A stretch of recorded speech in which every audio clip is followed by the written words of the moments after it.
Okay, so today what we have on deck is we're going to talk about what's happening in the palace and then what's happening in the streets. And this first portion, I want to talk a little bit about what's happening in the palace, the administration, and talk about Nicholas. We left off with Stolypin, pardon me.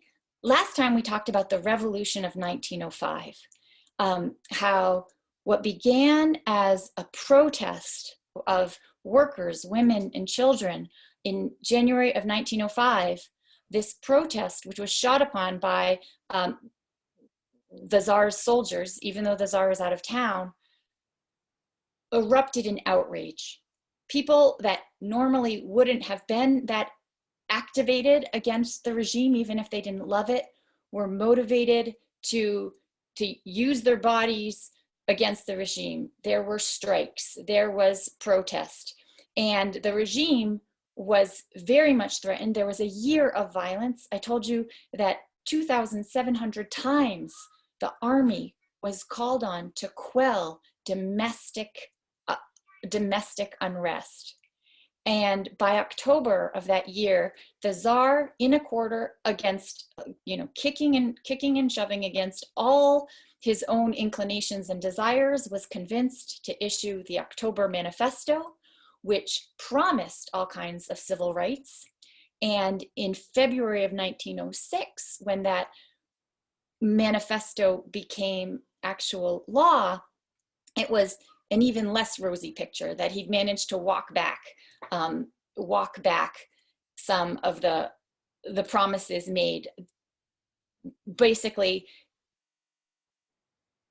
a Duma is created, but that Duma has essentially no teeth. Nonetheless, so what happens in Russia from 1906 to 1917? Well, Russia tries to modernize, and what you see on the screen right here are two of the people that are very much behind that modernization. Here's Sergei Witte. He lives from 1849 to 1915. He serves the regime from 1892 to 1903. He is an advocate of aggressive modernization. He sees Russia as, in order to maintain its world power status, Russia needs to modernize. It needs to modernize its army. It needs to finance wars. And so that's sort of where he's coming from. And so what he's working with he's a Ministry of Interior, working on industry at some point, a Minister of Finance. He has a couple of roles, but basically through taxation programs, he wants to force peasants to sell grain at a lower price so that we can feed this urban world. He wants to export grain even during a famine, and Russia experiences famine in the early 1890s, which historically was seen as a major blunder. But so Sergei Witte, he's all for modernization in the sense of we need an industrial world. But as we've talked about, the majority of Russia isn't industrial. The majority of Russia is very much still a rural space. Although, as I mentioned before, that rural space, there's starting to be more crossover with the industrial world than has always been appreciated, that lots and lots of peasants are going to cities to get seasonal work, to come back for the summer, for the harvest. And so that facilitates communication that may help foment some of the unrest that we see in the countryside through all these years. So and the countryside brings me to the picture of the other gentleman on our screen, and that's Pyotr Stolypin, who lives from 1862 to 1911. And Stolypin is also a reformer, very much interested in modernizing Russia, and his focus, his purview is much more on the vast lands. Now, the rural areas of Central Russia were, by the early 20th century, pretty overcrowded, while the east, out in Siberia, was still very lightly populated, and there's a good deal of fertile land out there. Russia had actually been pretty late to even take advantage, even to sink a plow in that fertile land, because well into the 18th century, as you can read about in my book, this land is dominated by nomads. But now nomads in the 20th century are no longer part of the picture. Modernization, modernity swallows the nomads is one thing I talk about in some of my borderlands classes. So they have that land, it's lightly populated. At any rate, ever since the manumission of serfs, we haven't really moved to a private landowning regime. Under serfdom, and for centuries and centuries, land was dealt with collectively.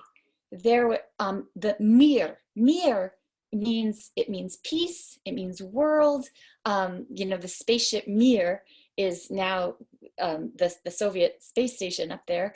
But Mir was also the commune, and Mir peace.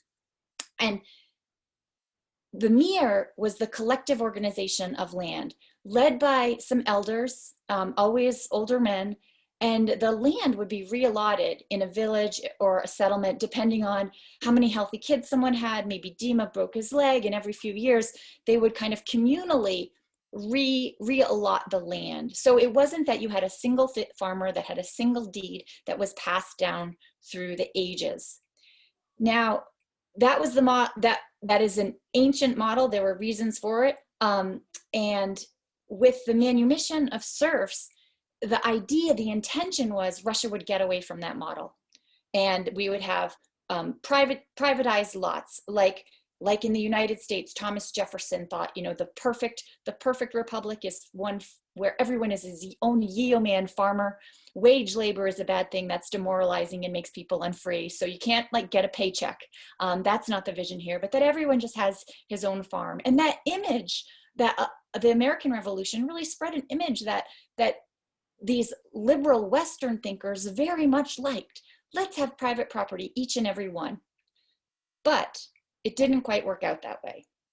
The land privatization did not proceed apace.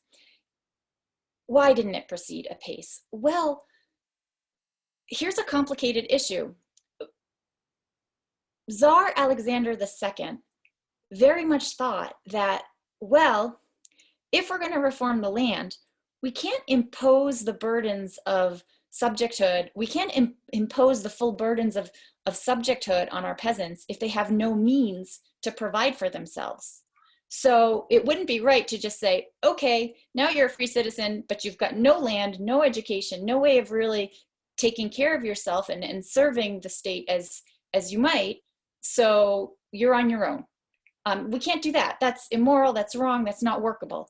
That, incidentally, is exactly what the United States of America did in manumitting slaves for its own reasons. And reportedly, Alexander II, watching Lincoln's Emancipation Proclamation, told an American banker visiting his court, he said, "What are you doing? That's crazy. You can't impose the burdens of citizenship on people without providing them some sort of entitlement with which they can fulfill those obligations of citizenry. What are you doing? That can't work."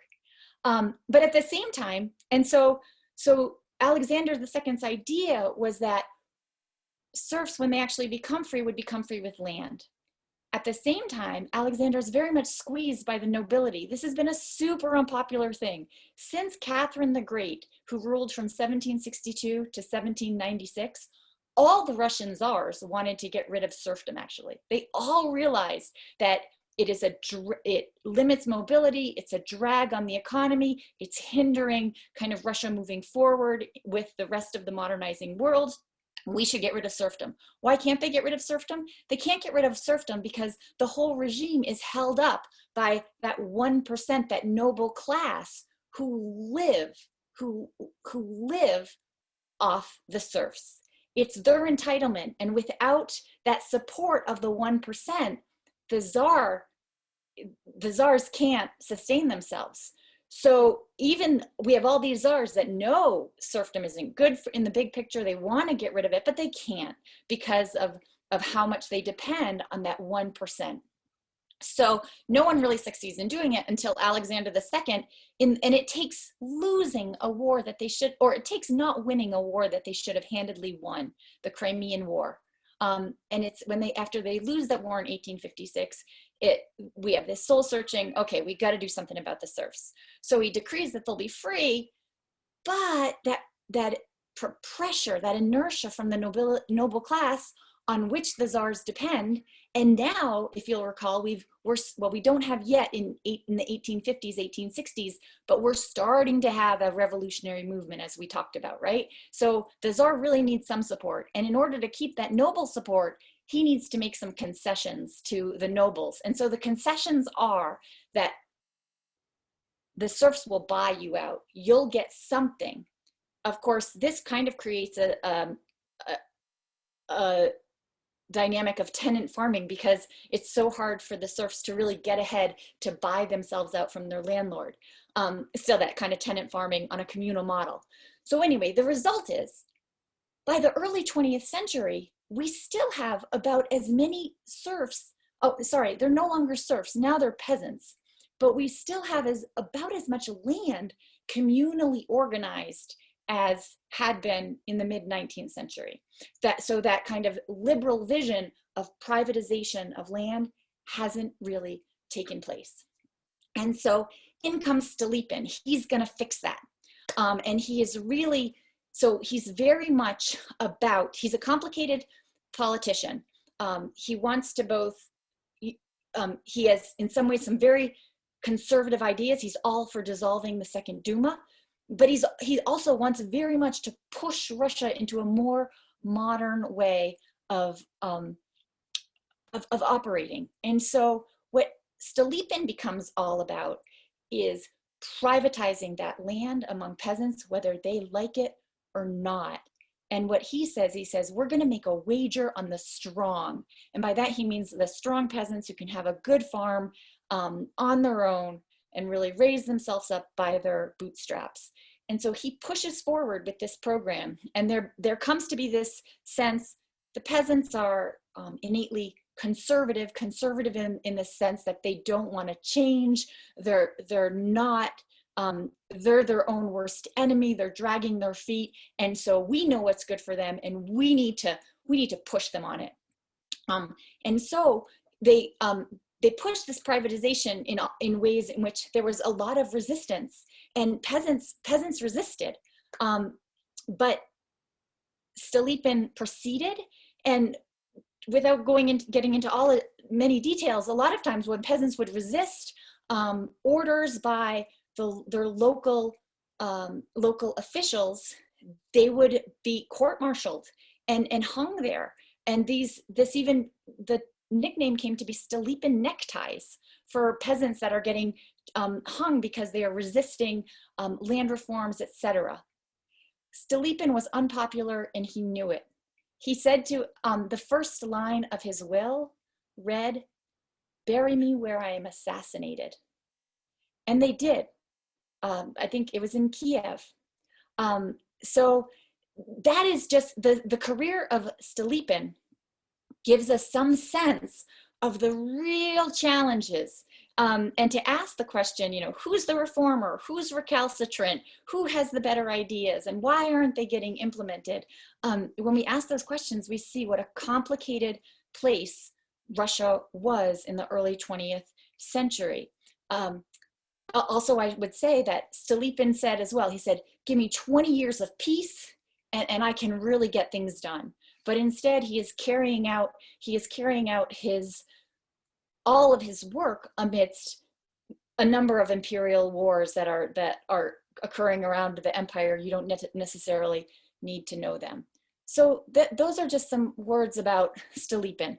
We have a regime that economically understands and wants to modernize everything but political rights, because we have this guy, Tsar Nicholas II, who is deeply committed to not giving up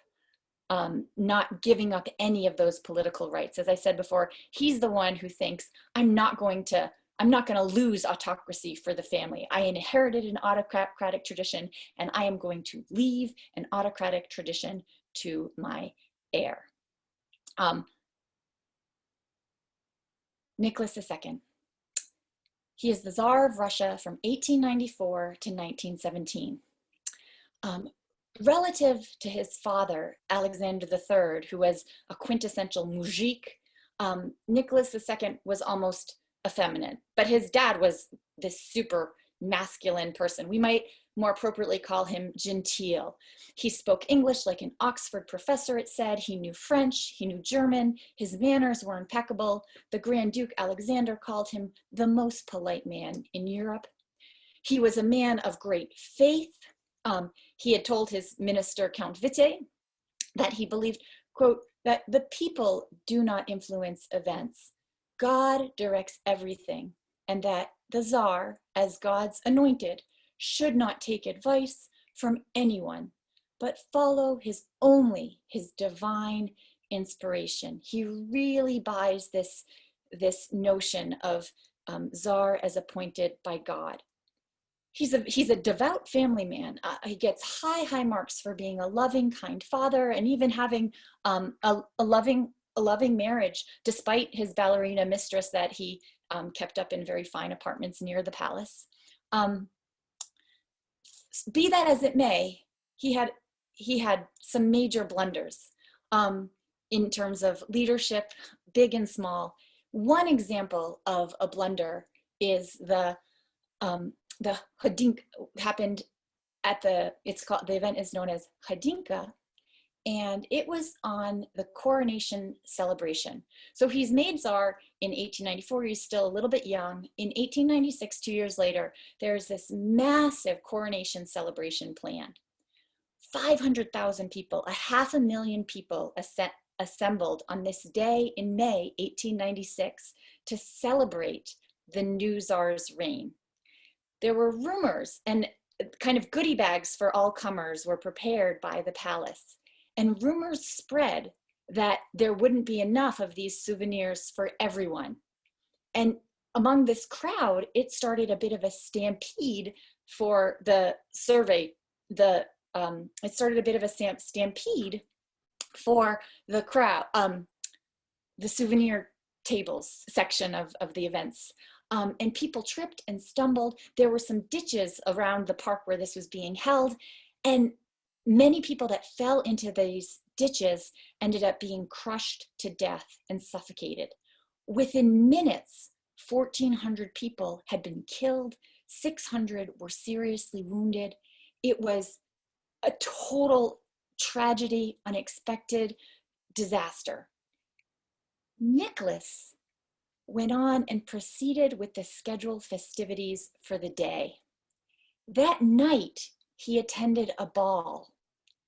In Nicholas's mind, it was his duty. Foreign dignitaries from afar had come, and he couldn't cancel on them. That just wouldn't be right. In the minds of many people, this was a callous act that over the corpses of over 1,000, 1,400 people that had come to celebrate his coronation, he stepped over those corpses to dance on the ballroom floor with the rest of the 1%. That vision of merciful Tsar who loves and cares for his people was chipped away in the mind of many citizens. Nicholas's style of rulership has been described as petty. Not so much in the spirit that not so much in the sense that he was mean-spirited. Truly, he seems to have been a devout, pious Christian, if we don't count the anti-Semitism, but the anti-Semitism is real, it's there. We'll say more about that later. But more literally, he was petty in terms of his perspective. He's been called the miniaturist, that he would sit and use the hours of his day to send individual messages about individual czarist petitions that would come to him in a centuries-old tradition of individuals appealing to the Tsar for help, while he would ignore bigger questions that were strategic of personnel. I mean, it's said that if you are at the head of a great state, any question that comes to you is going to be a big and serious question because you have a bureaucratic structure to handle the other questions. And so that if you are at the top of a big state, your time really shouldn't be going in to these smaller tasks. They should be going into big tasks. And that is not how Nicholas operated it at all. He was a hard worker, but he didn't focus probably on the things that he should have. So what else? He also, well, he confused administration with leadership. So for Nicholas, ruling in person from the throne meant to concern himself with every minor detail in the administration of his vast lands. He'd spend hours dealing with little petitions, looking over a provincial budget. He refused to appoint a private secretary and instead handwrote all these little notes himself. And he took much comfort in the routine of that bureaucratic minutiae. He also confused bureaucratic function with power. He refused to delegate, and he was jealous of power. He would tend to remove the best people if he felt like maybe they even understood things a bit better than him. Witte ran into this trouble and was forced out. Probably one of the most brilliant loyal servitors, but Nicholas was a little bit worried. He was a bit too much of a smarty pants. And so it said that at many levels, only mediocrities remained in his administration. And so you ended up having what's been called an autocracy without an autocrat. And then, as I mentioned before, Nicholas had a very conservative political disposition, conservative in the sense that like resistant to change, reverting to tradition for signals and answers for how to operate. And I showed you before this picture of the Muscovite ball that was held in 1903. So that's a little bit more about Nicholas.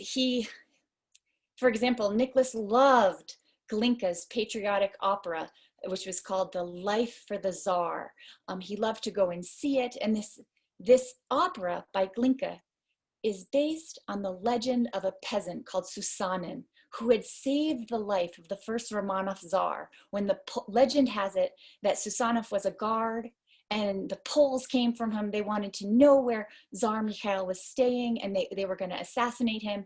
And this brave peasant guard said, "Here, I'll take you to him, finally, reluctantly." And he leads them off into the woods, far, far away from the Tsar, keeping the Tsar safe. And when the Poles realize that he's taking them for a ride in the woods, they kill him.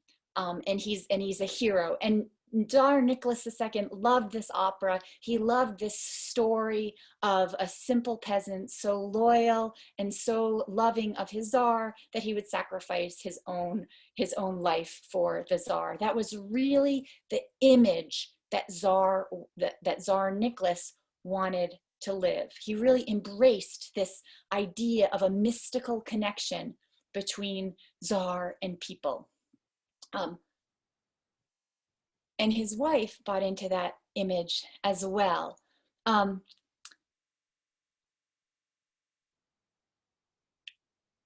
So how did this manifest? Nicholas tended to believe that he considered the bureaucracy was a wall between the Tsar and his own people. The regime, he had them commission a personal popular biography of the Tsar, the first one ever living, and it was written all about how he cared for his individual subjects' lives. So Nicholas himself, he disdained that bureaucracy, and maybe that helps explain why he didn't mobilize it as effectively as he might have to do the work of empire. But at any rate, Nicholas at one point, to just share one moment that helps to maybe show a little bit of his mindset, he tended to surround himself by yes men. And at one point he wrote to another one of his, he wrote a letter in which he wrote, quote, Now you can see for yourself what cowards those state ministers are. They are constantly frightening the emperor with threats of revolution here and there. You see it for yourself. We need merely to show ourselves, and at once their hearts are ours. Sorry, this is a letter that his wife, Empress Alexandra, wrote to another relative. So this is showing that Alexandra too very much bought into this notion of czar, the connection between czar and people, to a dangerous level. So a bit more about Tsarina Alexandra. Alexandra was the daughter of a German Grand Duke and a princess and a princess from England. She was actually more English than German. From 1878, after her mother died, she was raised by her grandmother. Her grandmother was Queen Victoria of England. And Victorian England, remind you, with its strict morals, had very conservative attitudes and tastes at the time. She was a shy woman. And that shyness, when she came to the Russian court, appeared as aloofness, as snobbishness. And in short, she didn't win the hearts of Russian people, we might say. Once World War I began, people even started calling her that German princess.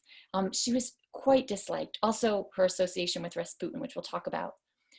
Queen Victoria over there in England heard, it's Queen, it's her job to keep tabs on things. She got messages of her granddaughter's unpopularity in Russia, and she wrote her with this advice. Queen Victoria wrote the Tsarina Alexandra a letter, and in it she wrote this, quote, "Alex, there is no harder craft than our craft of ruling. I have ruled for more than 50 years in my own country, which I have known since childhood, and nevertheless, every day I think about what I need to do to retain and strengthen the love of my subjects. How much harder is your situation? You find yourself in a foreign country, a country which you do not know at all, where the customs, the way of thinking, the people themselves are completely alien to you. And nevertheless, it is your first duty to win their love and respect." Well, Alex gets this message from Queen Victoria, her grandmama, and writes back to her with an arrogance suggesting her reputation may have been deserved. She writes, "You are mistaken, my grandmama. Russia is not England. Here, we do not need to earn the love of the people. The Russian people revere their czar as divine beings, from whom all charity and fortune derive. As far as St. Petersburg's society is concerned, that is something which one may wholly disregard. The opinions of those who make up this society and their mocking have no significance whatsoever." So that little bit of that letter indicates that Alexandra was out of touch. She had a disdain for urban society. She didn't appreciate that, court can be a treacherous place, and you better get on well and understand, have friends. Have friends at court is important. She idealized this view of Russia that didn't comport with the reality of an increasingly modernizing, informed world, and a world in which there is a revolutionary movement that is dedicated to taking under a government that it seems is beyond redemption. So into this enter Rasputin, and you've all heard of Rasputin's name. Oh, this right here. Here are two pictures. This is a painting of their coronation, and right here, very sadly, is a picture of one of the dead after the Hadinka tragedy in 1896. Here's some pictures of Alex of Hesse, who becomes Alexandra Fyodorovna Romanova. She lives 1872 to 1918, and there they are together in an early picture, young in their marriage.